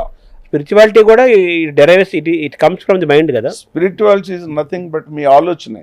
వీటన్నిటికి సారాంశం స్పిరిచువాలిటీ వస్తుంది. ఈ ఎప్పుడైతే చేశారో స్పిరిచువాలిటీ ఆటోమేటిక్ వస్తుంది. అంటే స్పిరిచువాలిటీ కూడా it comes from the brain కదా, ఆలోచనే కదా. స్పిరిచువాలిటీ అంటే మీ నమ్మకం, మీ ఆలోచన విధానం. నమ్మకాలు, అపనమ్మకాలు ఏదైనా బ్రెయినే కదా. మనం ఎప్పుడైతే మనం స్వాధ్యాయనం అని ఇందాక మాట్లాడుకున్నాం, ఆ స్వాధ్యాయం అనేది స్పిరిచువాలిటీ, ఆ thought process. Spirituality is nothing to do with God, ఈ దేవుణ్ణి ఆ దేవుణ్ణి పూజించను, భక్తి భావన కదా. సో ప్రాణాయామం కూడా ఇట్ ఈస్ మోర్ సైంటిఫిక్, అంతే కదా. It is definitely scientific. Definitely COPD, chronic respiratory obstructive disease అని కొన్ని ఉంటాయి. అంటే ఈ ఊపిరితిత్తుల్లో ఉన్నటువంటి నాళాలు, శ్వాస నాళాలు మూసుకుపోతాయి కొన్నిసార్లు. దాన్ని కంట్రోల్ చేయడానికి ఆస్మా లాంటి వీటన్నిటిలో రెగ్యులర్ ప్రాణాయామం తప్పనిసరిగా ఉపయోగపడుతుందని ఇట్ ఈస్ రికమెండెడ్. ఇది సైన్స్. ఎందుకనంటే అది చేసే నియమబద్ధమైనటువంటి బ్రీదింగ్ ఎక్సర్సైజ్ ద్వారా ఈ శ్వాస తీసుకునే కండరాలన్నీ కూడా పరిపుష్టి కావడమే కాకుండా లోపల ఉన్నటువంటి రక్తనాళాలు, లోపల ఉన్నటువంటి శ్వాస నాళాలన్నీ కూడా ఒక రకమైనటువంటి క్లీన్లీనెస్ వస్తుంది. అంటే కోపాన్ని తగ్గించుకోవడానికి, బీపీని కంట్రోల్ చేసేయడానికి కూడా ప్రాణాయామం ఉపయోగపడుతుంది కొంతవరకు. ఇవన్నీ స్టేజెస్, ఇవన్నీ కూడా ఇంటర్లింక్డ్. ఇందాక నా ఇంటర్ప్రిటేషన్ ఏంటంటే, కొన్ని అవి చదివి నేను అర్థం చేసుకున్నాను, ఇవన్నీ కూడా ఇంటర్లింక్డ్. ఒక్కటి చేస్తే నేను ఎక్సర్సైజ్ చేస్తానే నాకు బీపీ తగ్గుతుంది అనుకుంటే నేను నమ్మను. వీటన్నిటిని కూడా అనుసంధానం చేసుకోవాలి. దీని తర్వాత ఒక ముఖ్యమైన అంశం ఉంది. ఇవి 4 చాలా వరకు శరీరానికి సంబంధించి. తర్వాత వచ్చే 4 ప్రత్యాహార, ధారణ, ధ్యానం, సమాధి అనేవి ఈ స్టేజెస్ మనసుకు సంబంధించినవి. ఎలాగంటే ప్రత్యాహారం అనే దాంట్లో విత్డ్రాల్ ఆఫ్ సెన్సెస్, అంటే బయట ఉన్నటువంటి జ్ఞానేంద్రియాలు ఉన్నాయి చూసారా, ఈ జ్ఞానేంద్రియాలు మన చెవి, ముక్కు, కన్ను, స్పర్శ, రుచి, ఈ 5 ఇంద్రియాల ద్వారా మనిషి బాహ్య ప్రపంచంతో అనుసంధానం అవుతాడు. ఆ బాహ్య ప్రపంచంలో ఉండే రకరకాల కోరికలు, ఇందాక అన్నామే, నేను అది చూసి అది మంచిది, అది కావాలి నాకు అని కోరుకోవడానికి ఆ కంటితో చూస్తున్నాను, ఆ వాసనతో ఈ ఆహారం కావాలి నాకు అని విపరీతంగా తినడం, ఏదో మాటలు విని అవి కావాలని, ఇవన్నీ ప్రభావితం చేస్తాయి మీ కోరికల్ని, మీ మనస్సుని ప్రభావితం చేస్తాయి ఇంద్రియాలు. అందుకని ఇంద్రియ నిగ్రహం అంటే అది సెక్స్ కాదు. ఇంద్రియ నిగ్రహం అంటే బయట నుంచి వచ్చే రకరకాల ప్రభావితాలను అన్నింటిని కూడా తట్టుకొని ఏది మంచి ఏది చెడ్డ అనే విచక్షణ ఉపయోగించే జ్ఞానం సంపాదించాలి. అంటే నువ్వు కనేవి అంటే చూసేవి, తినేవి, కనేవి, తినేవి, వినేవి, ఇవే కాకుండా స్పర్శ, ఈ 5 ద్వారా బాహ్య ప్రపంచానికి మనం అనుసంధానం. అవి ఎప్పుడు నిరంతరం నిన్ను ఒక రకమైనటువంటి వికారానికి లోన్ చేస్తాయి. అందుకనే ఇంద్రియ నిగ్రహం కావాలంటాడు. దాంట్లో భాగవతంలో గజేంద్ర మోక్షంలో దానికి సంబంధించి ఒక పద్యం ఉంది. ఈ గజేంద్రుడిని ఆ ముసలి పట్టుకుంటుంది. ముసలి 500 కిలోలు బరువు ఉంటుంది, బిగ్గెస్ట్. ఏనుగు 5000 కిలోలు, దీనికంటే 10 రెట్లు పెద్దది. మరి పట్టుకుంది దాన్ని, చాలా సులభం, నన్నేం చేస్తుంది ఇది, బచ్చా ఉన్న 1/10 కంటే బలం లేదు నాకంటే అని అనుకొని ఆ ఏనుగు రకరకాల ట్రై చేసినా కుదరలా. నీటిలో ఉన్న ముసలి నిగిడి ఏనుగును పట్టు బయట కుక్క చేత భంగపడును, తన బలిమి కంటే స్థాన బలిమి గొప్పదయా విశ్వదాభిరామ వినురవేమ. అది పవర్ఫుల్. నీటిలో ముసలి స్ట్రెంగ్త్ ఉంటుంది. అది కాదు, ఇంకొక అంశం ఉంది, ముఖ్యమైన అంశం. ఆ ముసలి ఎలా పట్టుకోగలిగిందని పోతనామాతుడు అద్భుతంగా చెప్తాడు. ఎలా పట్టుకోగలిగి, ఎక్కడి నుంచి వచ్చింది దీనికి ఇంత బలం, దానికంటే 10 రెట్లు శక్తివంతమైన దాన్ని కూడా నియంత్రించే బలం ఎక్కడి నుంచి వచ్చిందని చెప్తాడు. ఎలా పట్టుకుందంటే, పాదధ్వందము నేలమోపి పవనున్ బంధించి పంచేంద్రియ ఉన్మాదంబు బరిమార్చి బుద్ధిలతకున్ మారాకు హత్తించి నిష్కేద బ్రహ్మ పదావలంబున క్రీడించు యోగీంద్రుని వలె నక్రము విక్రమించే కరి పాదాక్రాంత నిర్వాకమై అంటాడు. ఒక యోగీంద్రుడు బ్రహ్మపదాన్ని ఆశించి ఏ విధంగా మనసును కేంద్రీకృతం చేస్తాడో, పాదాలు 2 మీద నిలబడి పవనును బంధించి, శ్వాసను బంధించి, అన్నిటికంటే ముఖ్యంగా పంచేంద్రియ ఉన్మాదంబు పరిమార్చి, ఈ పంచేంద్రియాల ద్వారా వచ్చే ఉన్మాదం అని అన్నాడు, ఇందాక వికారం అన్నాను నేను, ఈ ఉన్మాదాన్ని నిగ్రహించు. They cannot do anything to me, no they cannot influence me, they cannot influence నా ధ్యేయాన్ని ఇవి ఏవి కూడా వక్రీకరించలేవు. ఆ పంచేంద్రియ ద్వారా వచ్చే ఉన్మాదాన్ని నియంత్రించి పరిమార్చి బుద్ధిలతకు మారాకు హత్తించి, ఇంకేమన్నాడు, బుద్ధి ఉంది చూసారా, అది లతలాగా అల్లుకుపోతుంటుందంట ఇష్టం వచ్చినట్టు. వీడు మనిషి మంచోడారా, బుద్ధి మంచిది కాదంట. అంటే వినాశకాలే విపరీత బుద్ధి. మనిషి మంచోడైనా కూడా ఆ వినాశకాలం వచ్చినప్పుడు విపరీతమైన బుద్ధి పెట్టి చేయకూడని పనులు చేసి తను కష్టాలకి, బాధలకి, వినాశనానికి లోనవుతూ ఉంటాడు మనిషి. నా బుద్ధిని నేను నియంత్రించుకోవాలి, ఇది తప్పు, ఇలా చేయడానికి లేదు. దాన్ని చేయాలంటే ఏంటి తెలుసా, ఇన్సైడ్ నీ ఆత్మసాక్షిని చూసా చెప్తా ఉంటుంది నీకు, ఇది చేయకూడదు. ఖేద బ్రహ్మపదావలంబం, ఎటువంటి ఖేదం లేకుండా బ్రహ్మపదావలంబున క్రీడించు యోగీంద్రుని వలె, ఆ విధంగా నా క్రము ఆ ముసలి కరి పాదాక్రాంత అట్ట పట్టుకుందంట. ఇంక అసలు ఏమి లేదు, ప్రపంచం లేదు, నాకు ఆకలి లేదు, నాకు వేరే చెప్పిన మాటలు లేవు, ఏమి లేదు, నా పని ఏంటి, దీన్ని పట్టుకోవడమే. అంటే శారీరక బలం కంటే అక్కడ మనోబలం పవర్ఫుల్. ఇది చాలా ముఖ్యమైన అంశం. ఇవాళ ప్రతి ఒక్కరికి, ముఖ్యంగా విద్యార్థులకి, ఒక కార్యాన్ని సాధించాలని అంటే అటువంటి ధోరణి కావాలి. ఆ ఏకాగ్రత అనేది ఇవాళ విద్యార్థులకి చాలా అవసరం. అటువంటి పట్టుదల, పర్సివిరెన్స్ అంటారు ఇంగ్లీష్లో. ఏమైనా సరే నాకు ఇంకా ఏం అవసరం. వివేకానందుడు అంటాడు, if you want to achieve something, make that something as your main source, sleep on it, eat on it, dream on it, let everything else in the back seat అంటాడు. అన్నీ అవే, ఇంకేం లేదు నీకు, నిరంతరం అదే. ఆ విధంగా మసులు పట్టుకుందండి. అంటే అటువంటి ఏకాగ్రత రావాలంటే ఈ ఇంద్రియాల ద్వారా వచ్చేటువంటి వికారాన్ని కానీ, ఈ ఇన్ఫ్లుయెన్స్ చూసారా, ప్రభావితం కాకుండా చేయడం చాలా ముఖ్యం. అంటే ఈ కోరికలు రకరకాలన్నిటికీ అదే కారణం. చూడండి, యోగా అంటే నెక్స్ట్ స్టెప్ ధారణ, అంటే ఏకాగ్రత. నువ్వు ఏకాగ్రత అంటే మనసు అంతా కేంద్రీకరించడం, ఫోకస్ ఏదన్నా చేయాలనుకున్నప్పుడు. అది ధ్యానానికి ఒక స్టెప్ ముందు. ఏకాగ్రత అనేది దేని మీదైనా కేంద్రీకరించడం చాలా కష్టం. ప్రాక్టీస్ చేసినప్పుడు రకరకాలుగా మనసు ఎటెటో పోతూ ఉంటుంది, ఫ్లక్చువేషన్స్ వస్తూ ఉంటాయి కోతి లాంటిది అంటారు కదా మనసు. రకరకాల దాని మీద ఏకాగ్రత, ఫోకస్ పాయింట్ మీద అది ప్రాక్టీస్ చేస్తే ధ్యానం అనేది ఏంటంటే ఆ ఫోకస్ చేసింది నువ్వు డిఫరెంట్ ఏంటి ఏకాగ్రతలో. ఇక్కడ ధ్యానం అది నువ్వు ఒకటే అయిపోతారు, అయిపోవాలి అంటే ఇక్కడ ఇదా దృష్ట స్వరూపం వ్యవస్థాపకం. మూడోది పతంజలి తదా దృష్ట స్వరూపం వ్యవస్థాపకం. ఈ విధంగా గనక నువ్వు చేయగలిగితే దృష్ట అని చూసారు, ఈ మనసు ఆత్మ మనిషి, ఈ దృష్ట ఒరిజినల్ స్వరూపాన్ని నిర్మలంగా ఉంటుంది. The seer will abide in its true form pure consciousness. ఈ ప్యూర్ కాన్షియస్నెస్ అనేది చాలా స్వచ్ఛమైనటువంటి దాని మీద ఈ రకరకాల ప్రభావితాలు వెళ్ళి అది ఎలా ఫికల్ అయిపోతుంది, మాలిన్యం. నువ్వు ఈ విధంగా చేయగలిగితే తదా దృష్ట స్వరూపం వ్యవస్థాపకం. తర్వాత ధ్యానం అంటే ఈ ప్యూర్ కాన్షియస్, సమాధి అని అంటే నీ pure consciousness is merged with the universal consciousness. Patanjali చెప్పిన ఈ అష్టాంగ యోగాల్లో యమము నియమము మొత్తం అంతా ఆసనము ఇలా మొత్తం చెప్పుకుంటూ వచ్చారు కదా, ఈ 4 అవి 4.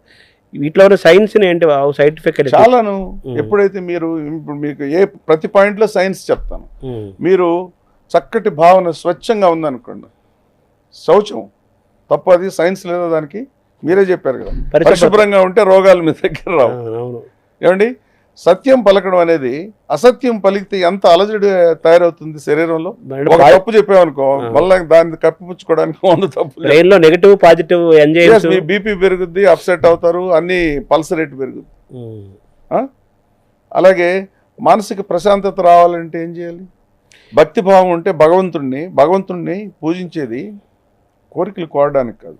మా అబ్బాయిని ఐఐటి సీట్ రావాలనో లేకపోతే నాకు ఈ లాటరీలో రావాలని అమెరికాకి వీసా రావాలని కాదు, వెల్నెస్ కోసం భగవంతుణ్ణి పూజించడం, ప్రశాంతత కోసం పూజించడం. నీకు ఎంతటి పీస్ ఆఫ్ మైండ్ దొరుకుతుంది. ఏం అవసరం, కోరికలు ఏం కోరద్దు. లేదు వచ్చే జన్మలో నాకు ఇంకా డబ్బు ఉండేవాడికి పుట్టి అట్లాంటి కోరికలు ఏమొద్దు. భగవంతుడు కేవలం మానసిక ప్రశాంతత కోసమే పూజ, మనశ్శాంతి.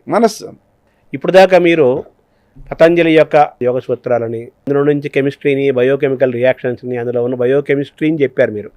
ఫిజిక్స్ కూడా ఉంది అందులో. చాలా తృప్తి కలిగించే అంశం చెప్తాను వినండి. ఫిజిక్స్ చాలా ఉంది. ఎందుకనంటే ఇవాళ మనం సైన్స్ చాలా వేగంగా పురోగతి చెందుతుంది. ఉదాహరణకి మనం కూర్చున్నాం ఇక్కడ, ఈ మ్యాటర్ అంటారు, ఈ పదార్థం ఎక్కడి నుంచి వచ్చింది, ఎలా ఏర్పడింది అనే దాని మీద ఫిజిక్స్, థియరిటికల్ ఫిజిక్స్లో ఎప్పటికప్పుడు నిరంతరం అధ్యయనం చేస్తుంటారు. క్లుప్తంగా చెప్పాలనంటే ప్రతి పదార్థంలో ఏదైనా తీసుకోండి, చెట్టు కానీ మనిషి కానీ టేబుల్ కానీ ఏది తీసుకున్నాడు దాన్ని విడగొట్టుకుంటూ వెళ్తే మీకు మాలిక్యూల్స్ ఉంటాయి. ఈ మాలిక్యూల్ అనేవి రకరకాలుగా ఆటమ్స్ తోటి ఏర్పడతాయి. మనకి పరమాణు, అణువు, ఒక అణువు అనేది పరమాణువుల ద్వారా ఏర్పడుతుంది. ఉదాహరణ మాలిక్యూల్స్. ఎస్. నీరు తీసుకుంటే దాంట్లో 2 హైడ్రోజన్ అణువులు, పరమాణువులు, ఒక ఆక్సిజన్ పరమాణు H2O ఉంటుంది. ఇవన్నిటిని ఆటమ్స్ అంటారు ఇంగ్లీష్లో, తెలుగులో పరమాణువు. ఈ విధంగా ప్రతి పదార్థం అణువులు తర్వాత పరమాణువుల ద్వారా ఏర్పడుతుంది. ఈ పరమాణువుల్లోని మూలకాలు, ఉదాహరణకి 104 మూలకాలని గుర్తించారు. ఇవన్నిటి కూడా ఉదాహరణకి హైడ్రోజన్కి వెళ్ళామంటే ఈ హైడ్రోజన్లో కేంద్రం ఉంటుంది, న్యూక్లియస్. ఆ న్యూక్లియస్లో ఒక ప్రోటాన్ ఉంటుంది, పాజిటివ్ ఛార్జ్. దాని చుట్టూ ఎలక్ట్రాన్ అని నెగిటివ్ ఛార్జ్ ఉంటుంది, అది తిరుగుతూ ఉంటుంది.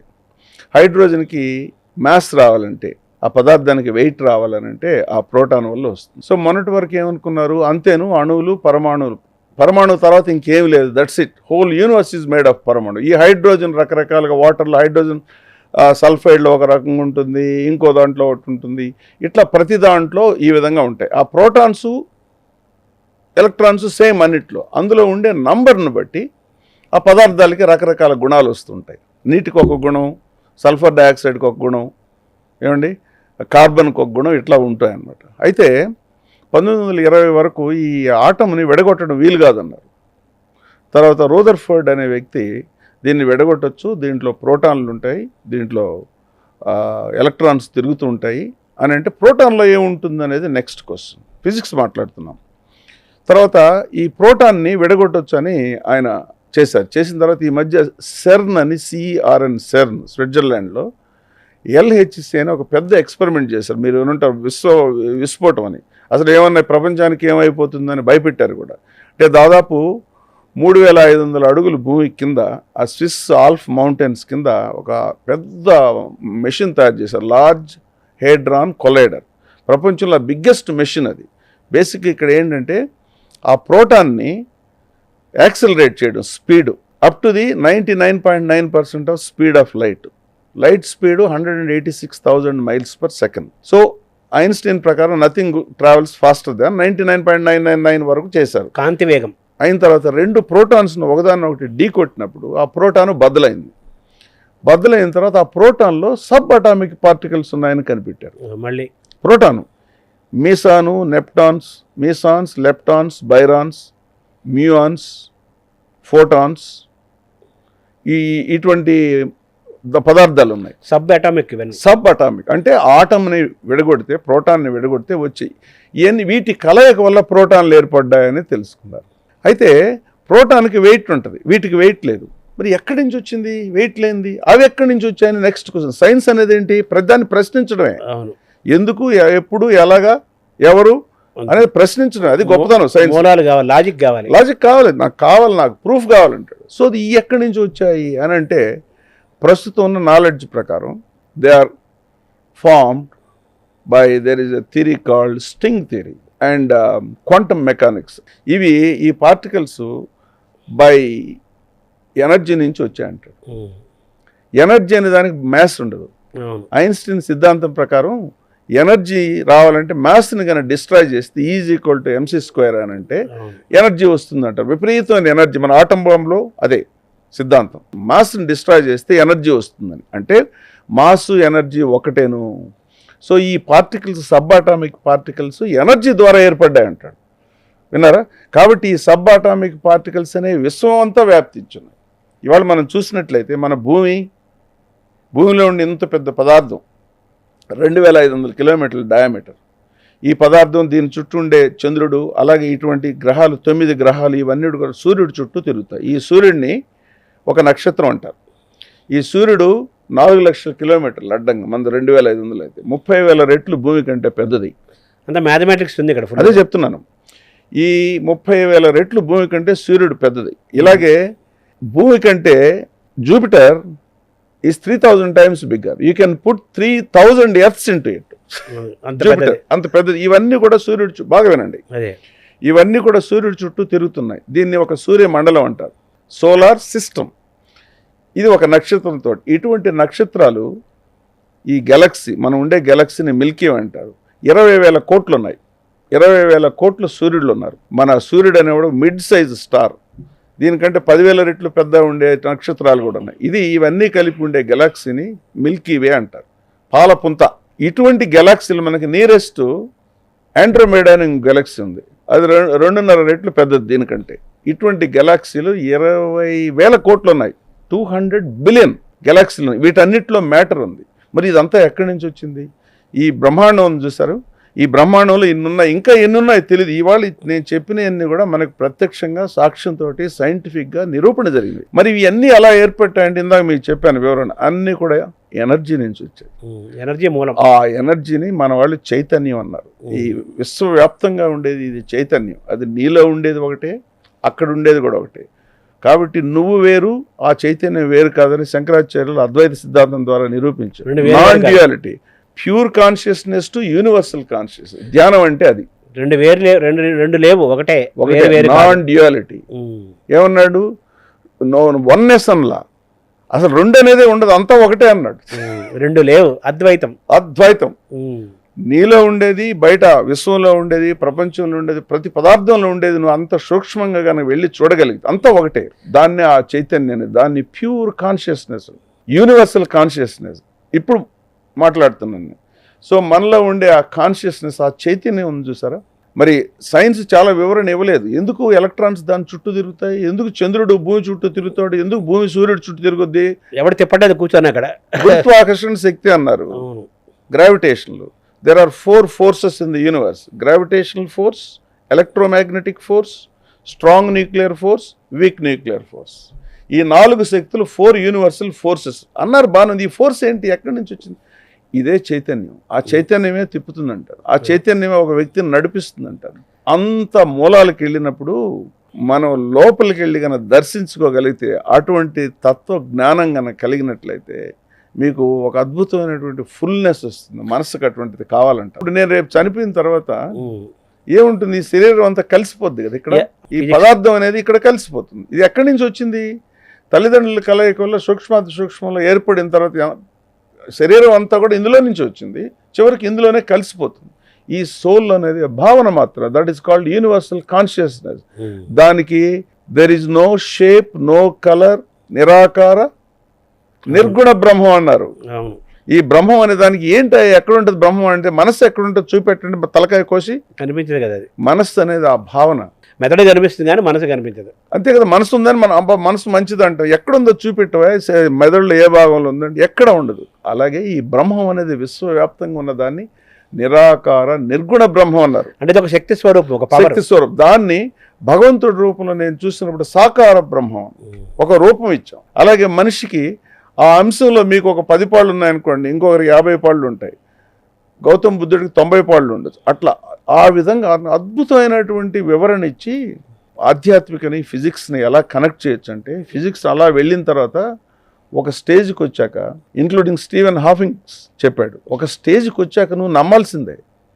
డోంట్ ఆస్క్ ఫర్ ఎలా వచ్చిందా ఇది, ఈ శక్తి ఎక్కడి నుంచి వచ్చింది. లాజిక్ ఇప్పుడున్న దాని ప్రకారం ఇదంతా కూడా 5%. 95% డార్క్ ఎనర్జీ ఉందంటాడు. ఈ ఎనర్జీ అంతా కూడా 5%. ఇందా చెప్పిన మ్యాటర్ అంతా కూడా 5%. 95% వీటన్నిటిని పట్టి ఉంచే ఎనర్జీ దానికి ఇంకా తెలుసుకోలేదు. అందుకనే ఒక అద్భుతమైన ఫిలసాఫికల్ స్టేట్మెంట్ ఉంది, faith begins where reason stops. అంతే. అంటే సైన్స్ ఇలా రీజనింగ్ ఇచ్చుకుంటూ పోయాక ఒక స్టేజ్కి వచ్చాక నమ్మాల్సిందేనండి. సైన్స్ ఆగిపోయిన చోట ఫెయిత్ వస్తుంది, ఫెయిత్ మొదలవుతుంది. అప్పుడు దాకా దాన్ని ఫెయిత్ అనుకున్నది క్రమే అయిపోయి సైన్స్ పెరుగుతుంటది. కాబట్టి తప్పనిసరిగా ఈ రెండు మీట్ అవుతాయి. శరీరం అంటే మీ ఉద్దేశంలో మెటీరియల్ అయినా పదార్థమనే? శరీరం అంటే పదార్థమే కదా. అంటే అక్కడ ఫిజిక్స్, ఎస్. ఈ రియాక్షన్స్ అంతా కెమిస్ట్రీ. కరెక్ట్. ఈ రెండు కలిపింది చైతన్యం. ఈ చైతన్యాన్ని కానీ అర్థం చేసుకోగలిగితే దానికి మీకు ఒక ఆధ్యాత్మికమైనటువంటి భావన ఉండాలి, ఫిలసాఫికల్ ఉండాలి. చాలా మందికి ఫిలాసఫీ అంటే ఏదో అంటారు. మీకు అది గ్రీక్ వర్డ్, అర్థం చెప్తానండి. Philo means love, philo affiliation. అవును. Philo is love. Sophia means science, విజ్ఞానం. అవును. సైన్స్ పట్ల ఇంట్రెస్ట్ పెరగడాన్ని ఫిలాసఫీ అంటారు. అది తత్వవేత్త. ఫిలాసఫీ అంటే అందుకే మీకు పిహెచ్డి అంటారు, doctor of philosophy. Correct, correct. MSc physics వాడికి పిహెచ్డి ఇస్తారు. కరెక్ట్. అది ఫిలాసఫీ కాదు, మ్యాథమెటిక్స్ పిహెచ్డి ఇస్తారు. అది కూడా philosophy. Doctor of science, seeker అన్నమాట. తత్వాన్ని సీకింగ్. అది ఫిజికల్ వరల్డ్ అవుతుందా, లేకపోతే ఫిజికల్ వరల్డ్ ఇందాక మీకు చెప్పాను, కొన్ని విషయాలకు వచ్చిన తర్వాత సైన్స్ ఆగిపోద్ది అక్కడ. అదే ఇంక లేదు నా దగ్గర, నాకు ఎక్స్పీరియన్స్ లేదు, నేనేం చెప్పలేను దీన్ని. మ్యాటర్ దగ్గర శక్తి అంతా ఎక్కడి నుంచి వచ్చిందా అని నేను అడిగాను అనుకోండి, టెల్ మీ వేర్. అప్పుడే మళ్ళా రావాల్సిందే శంకరాచార్యుల దగ్గరికి వచ్చి ఇదంతా మాయా అంటూ, ఇల్యూషన్ అంట. ఇప్పుడు బ్రహ్మ పదార్థం అంటారు, అర్థం కాదని బ్రహ్మ పదార్థము అంటారు. సో అక్కడ మ్యాటర్ ఆగిపోయింది. కరెక్ట్. సో తర్వాత ధ్యానం. కాబట్టి చాలా మంది గొప్ప సైంటిస్టులు, Albert Einstein, Stephen Hawking, Oppenheimer atom bomb తయారు చేసి, వీళ్ళందరూ కూడా ఒక పార్ట్కి వచ్చేసాక భగవద్గీతలో చెప్పిన కొన్ని అంశాలు ఉన్నాయి sir, they believed it. They have to. అందుకని ఓపెన్ హైమర్కి చాలా ఫేవరెట్ భగవద్గీతలు. నాకు ప్రాబ్లం వచ్చినప్పుడు ఆడ చదివేవాడిని, ఇక్కడే సమాధానం దొరికింది అంటాడు. మహాత్మా గాంధీ అంటాడు, when ever I have a problem, when ever I'm depressed, when ever I don't know where is the path, I went back to Bhagavad Gita, I always found solution అంటాడు. ఆయనకు కూడా దానికి పరిష్కారం దొరికింది అంటాడు, మార్గం దొరికింది అంటాడు. ఎలా ముందుకు వెళ్ళాలో ఏమి తెలియని పరిస్థితుల్లో నాకు మార్గం దొరికింది అంటాడు. ఈ ధ్యానం చేసినప్పుడు బాగా సమాధి స్థితిలోకి వెళ్ళినప్పుడు అప్పుడు ఆక్సిజన్ యొక్క ఇది అంత ఆగిపోతుంది, కార్బన్ డైఆక్సైడ్ ఉంటుంది, రకరకాల ఆక్సిజన్ ఎక్కువ లేకపోవడం వల్ల రకరకాల పిచ్చి పిచ్చి భ్రమలు కలుగుతాయి. ఆ భ్రమలన్నీ ఊహించుకొని ఏదేదో చేసుకుంటారు కొంతమంది. ఈ ధ్యానం అనేది it is not at all scientific, there is no science in it అంటున్నారు కదా. నా ఉద్దేశంలో అది పూర్తి రాంగ్ స్టేట్మెంట్. ఎందుకనంటే ధ్యానంలో మీరు శ్వాస ఆపేరు కదా, శ్వాస లయబద్ధంగా శ్వాస తీసుకుంటున్నారు. లయబద్ధంగా శ్వాస తీసుకున్నప్పుడు మీకు శరీరంలో చేరే ఆక్సిజన్ అంతా కూడా దాని ప్రకారం మనం రెస్ట్ తీసుకున్నప్పుడు ఏం చేస్తాం, పెద్ద లేబరస్ బ్రీదింగ్ చేయం కదా. ధ్యానంలో కానీ ఎక్కడ కూడా బ్రెత్ ముక్కు మూసుకొని గాలి ఆపేసి చేయమని ఎక్కడ చెప్పలే. ప్రాణాయామంలో చేస్తాం కానీ ప్రాణాయామంలో రెగ్యులేటెడ్గా చేస్తాం. కొన్ని మజిల్స్ని లంగ్స్లో ఉన్నటువంటి ఆ స్పేసెస్ ఉంటాయి, ఆల్వియోలే ఉంటాయి, కొన్ని మూసుకుపోయి ఉంటాయి. ఈ ఫోర్స్ఫుల్ తర్వాత ఒక క్రమబద్ధమైనటువంటి ఉశ్వాస నిశ్వాసాల వల్ల అవి ఓపెన్ అవుతాయి. ఓపెన్ అయ్యేసి ఊపిరితిత్తుల యొక్క సమర్థత పెరుగుతుంది. అలాగే ఆక్సిజన్ లోపలికి వెళ్ళడం బయటికి రావడం ఆ ప్రక్రియ కణాలు శరీరంలో మెదడు కణాల దగ్గర నుంచి శరీరంలోని అన్ని కణాలు కూడా ఆక్సిజన్ని ప్రాణవాయువుని తీసుకునే ఎబిలిటీ, దాన్ని ఉపయోగించుకునే శక్తి సామర్థ్యాలు తప్పనిసరిగా పెరుగుతాయి. ఇది శాస్త్రీయంగా నిరూపణ జరిగింది. నేను ఒక ఆర్థోపెడిక్ సర్జన్గా నేను 40 ఏళ్ళు ఆలోపతిక్ డాక్టర్గా చెప్తున్నాను. English medicine, yes, modern medicine అంటున్నారు. అదే చెప్పి మీకు కొన్ని విషయాల్లో తప్పనిసరిగా ఓవర్ స్పెక్యులేషను, విపరీతమైనటువంటి క్లెయిమ్స్, ఊహాజనితమైనవో లేకపోతే అద్భుతాలు అనేవి మాత్రం దయచేసి చెప్పకూడదు. అవును, ఆర్థోపెడిక్ సర్జన్గా యోగాసనాలు అంటే పోస్చర్సే కదా. సో వీటిని ఎలా వేటిని వేయకూడదు, వేటిని వేయాలి, అన్నీ వేయచ్చా, ఎవరెవరు వేటిని వేయకూడదు, దానికి ఏమన్నా ఒక సూత్రం ఉందా, నియమం ఉందా? ఫార్ములా అంటూ ఏం లేదండి. ఇంకొక రీజన్ ఏంటంటే యోగా చేసే క్లెయిమ్స్ అన్నిటికీ రావాల్సినటువంటి ప్రాముఖ్యత రాకపోవడానికి స్టాండర్డైజేషన్ లేదు. రకరకాల గురువులు రకరకాలుగా చెప్తారు. దీనికి ఒక నిర్దిష్టమైన క్రమబద్ధీకరణమైనటువంటి ఒక యాక్సెప్టెడ్ అప్రూవ్ చేసినటువంటి పద్ధతులు. మనకు యోగాసనాల పేర్లు లిస్ట్ ఉంది కదా, లిస్ట్ ఉంటుంది. రకరకాల టీచర్లు రకరకాలు చెప్తారు. అయితే ఒక్క విషయం మాత్రం కరెక్ట్. ముఖ్యంగా ఇప్పుడు మెడకు సంబంధించి కొన్ని జబ్బులు ఉన్నాయి. డిస్క్ ప్రొలాప్స్ ఉందనుకోండి, అలాగే నడువులో డిస్క్ ప్రొలాప్స్ ఉందనుకోండి, వాటికి బలవంతంగా ఆ మెడని చేయకూడని పనులు చేస్తే మాత్రం దుష్ప్రభావం తప్పదు. మోకాళ్ళు ఆల్రెడీ ఆర్థరైటిస్ వచ్చింది, కొన్ని ఎక్స్ట్రీమ్ పోస్చర్స్ ఉన్నాయి, అవి నేనైతే రికమెండ్ చేయను. దానివల్ల ఆర్థోపెడిక్ పాయింట్ ఆఫ్ వ్యూలో ఎక్కువ అవుతుంది. కాబట్టి అక్కడ ఈ యోగా శిక్షకుడు మాత్రం తప్పనిసరిగా దాన్ని దృష్టిలో పెట్టుకొని కొన్ని ఆసనాలు కొన్ని సమస్యలు ఉన్నప్పుడు వేయకూడదు. వేసినందువల్ల ఏమవుతుంది, మైండ్ కాన్సన్ట్రేషన్ తోటి, మైండ్ పవర్ తోటి ఫోర్స్ చేసినా కూడా అది మంచిది కాదు. పద్మాసనం వేయొద్దు, అలాగే వజ్రాసనం వేయొద్దు, చాలా డేంజర్ అంటుంటారు ఆర్థోపెడిక్ సర్జన్స్. నో, మీకు ఆల్రెడీ ఎస్టాబ్లిష్డ్ ఆర్థరైటిస్ లేనంత వరకు మీరు చేయొచ్చు. ఒకసారి ఆర్థరైటిస్ మొదలయ్యి దాంతో సఫర్ అవుతున్నప్పుడు కొన్ని పోస్చర్స్ చేయకూడదు. దానివల్ల ఏమవుతుందంటే ఎక్కువ అయ్యే అవకాశం ఉంది.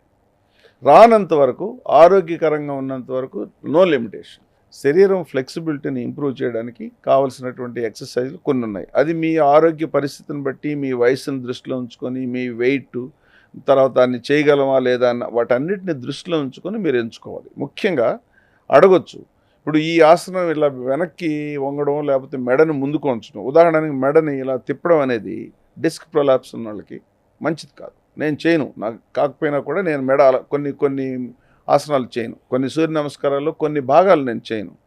కారణం ఏంటంటే అది డిస్క్ ప్రొలాప్స్ ఎక్కువ చేయడానికి అవకాశం ఉంది. ముఖ్యంగా ఫార్వర్డ్ బెండింగ్ ఉందనుకోండి, నడువులో డిస్క్ ప్రొలాప్స్ ఉన్నప్పుడు ఫార్వర్డ్ బెండింగ్ చేస్తే అది ఎక్కువ కావడానికి అవకాశం ఉంటుంది. ఈ డిస్క్లన్నీ తగ్గిపోయినాయి, అబ్జార్బ్ అయిపోయినాయి అనే క్లెయిమ్స్ అనేవి నేను ఏకీభవించను. కొన్ని ఆసనాల ద్వారా బ్యాక్ పెయిన్ తగ్గుతుందంటారు.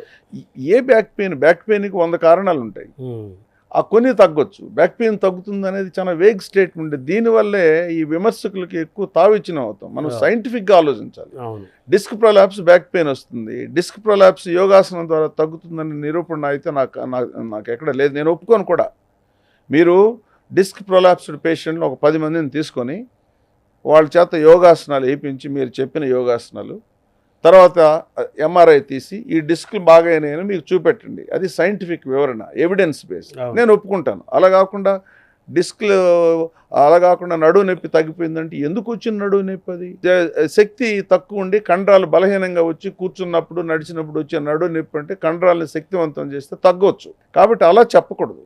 మీరు నన్ను అడిగిన ప్రశ్నలు, నేను ఐఎమ్ ఏ సైంటిస్ట్, ప్రతి ఒక్కరిని విమర్శనాత్మకంగా చూస్తాను, ప్రతి ఒక్కరిని పరిశోధించి ఎవిడెన్స్ బేస్డ్ ఉంటే తప్ప నేను ఒప్పుకోను. నేను చాలా సాధారణమైనటువంటి కొన్ని, ఉదాహరణకి బ్రీదింగ్ ఎక్సర్సైజ్ అనేది చాలా మంచిది, మెడిటేషన్ అనేది చాలా మంచిది, మానసిక ప్రశాంతత ఏకాగ్రతకు ఉపయోగపడుతుంది. ఒక 5 నిమిషాల పాటు ప్రశాంతంగా కూర్చొని మనసుని కేంద్రీకృతం చేస్తే మీకు అసలు మీ అనాలిసిస్, మీ ఎబిలిటీ చాలా పెరుగుతుంది. ఆమె బిలీవర్ ఇన్ దట్. అర్థం చేసుకునే లక్షణం. ఎస్. అలాగే మీకు ఇందాక చెప్పాను చూసారా, ఒక మనిషికి నైతిక ప్రవర్తన చాలా ముఖ్యం, అలాగే శరీరానికి సంబంధించిన ఫిజికల్ చాలా ముఖ్యం. వీటన్ని అక్కడ ఉన్న మంచి తీసుకోండి, కొన్ని తెలియని దాన్ని ప్రస్తుతానికి పక్కన ఉంచండి, లేనిపోని క్లెయిమ్స్ అన్ని పెట్టకండి. చూద్దాం, భవిష్యత్తులో చూద్దాం ఏం చెప్తుందా తర్వాత రావచ్చు. ఇప్పుడు ఏదో చెప్పి అందులో ఓవర్ ది లాస్ట్ 2000 ఇప్పుడు 5000 సంవత్సరాలు యోగా అండి. ఈ 5000 సంవత్సరాలు రకరకాల రూపాంతరాలు చెందే. ఒక్కొక్క ఆయన వచ్చి ఇది మంచిది అంటారు, ఒక టీచర్ వచ్చి ఇలా చేయండి అంటారు. కాబట్టి నా దృష్టిలో నేను అటువంటి దాని జోలికి వెళ్ళను. నేను ఓవరాల్గా మీకు బ్రీఫ్గా యోగా ఏ విధంగా ప్రభావితం చేస్తుంది ఆరోగ్యపరంగా కొన్నిట్లోనే చెప్పాను. అన్నిట్లో క్యాన్సర్ తగ్గిపోతుందని నేను చెప్పాలి. క్యాన్సర్ పేషెంట్ కీమోథెరపీ తీసుకుంటున్నప్పుడు కొన్ని యోగా ప్రాక్టీస్ చేస్తే అతని జనరల్ ఇమ్యూనిటీ పెరుగుతుందన్న దానికి నిర్ధారణ అయింది. తర్వాత ఇప్పుడు మనోధైర్యము, మనశ్శాంతి, తర్వాత ఒక పాజిటివ్ థింకింగ్, ఆలోచనలు, ఇవి కూడా మనిషి యొక్క ఆ మానసిక ఆరోగ్యం శారీరకంగా ఏమండి అగ్రెసివ్ ఆహారం కంటే సాత్వికమైన ఆహారం తీసుకున్నప్పుడు మనసు చాలా ప్రశాంతంగా ఉంటుంది, తేలిగ్గా జీర్ణం అవుతుంది. అంతే. ఇప్పుడు ధ్యానం చేస్తున్నప్పుడు కూల్గా ఉంటాడు వాడు, టెంపర్లు అంటుంది కదా, పిచ్చి పిచ్చి ఆలోచనలు రావు. అదుపులో ఎలా చేసుకోగలరు? అవును, పిచ్చి పిచ్చి ఆలోచనలు రావు, ఉద్రేక స్వభావిగా మారడు. కరెక్ట్. ఆ కోపం, ద్వేషం ఇవన్నీ ఉన్నాయి సార్ మనసులో. మానసిక నియంత్రణ. వివేకానందుడు అంటాడు, your brain is not a dustbin for anger hatred, keep it clean. అవును, క్లీన్గా ఉంచి ఎందుకు ఎలా ఉంచుకోగలరు? క్లీన్గా ఉంచుకోవాలంటే మీకు ఇటువంటి ఈ ధ్యానం కావాలి. ఏకసూత్రంగా, ఏకవాక్యంగా యోగా అండ్ సైన్స్కి మీరు చెప్పే నిర్వచనం కానీ మీరు చెప్పాలనుకుంది సార్? యోగా అనేది, యోగా అంటే పూర్తి సంపూర్ణమైనటువంటి యోగాను అర్థం చేసుకొని అందులో ఉన్నటువంటి ఆ ఆలోచనల్ని, సూత్రాలని కొన్ని మనం దైనందిన జీవితంలో కానీ పెట్టుకోగలిగితే, ముఖ్యంగా ఆసనాలు అనేది ఒక భాగం, ప్రాణాయామం అనేది ఒక భాగం, మిగతా యమం, నియమం అనేది కూడా, ధ్యానం అనేది కూడా ఒక భాగం, ధారణ అనేది ఒక భాగం. వీటన్నిటిని కనుక మనం దైనందిన జీవితంలో కనుక మనం అలవర్చుకోగలిగితే మీరు సరిదిద్దుకోగలరు చాలా విషయాలు. బయట ఏదో ఇచ్చి ఆ హాస్పిటల్కి వెళ్తేనో ఈ హాస్పిటల్కి వెళ్తేనో దొరకనివి అన్నీ కూడా, ముఖ్యంగా స్ట్రెస్ మేనేజ్మెంట్కి ఇవాళ ఉన్న ఆధునిక జీవనంలో యాంగ్జైటీ, డిప్రెషన్, వీటన్నిటి మీద పరిష్కారం దొరుకుతుంది. మిమ్మల్ని మీరే క్యూర్ చేసుకోగలరు. తప్పనిసరిగా ఇవి నిరూపణ జరిగిన విషయాలు. Let's not go in to all the complex things. అవును, యోగా అండ్ సైన్స్ కాదు, yoga is science. Yoga is science. It's not a myth, it is science. Yeah. It's no more a myth. Yes. Thank you, Dr. Garu.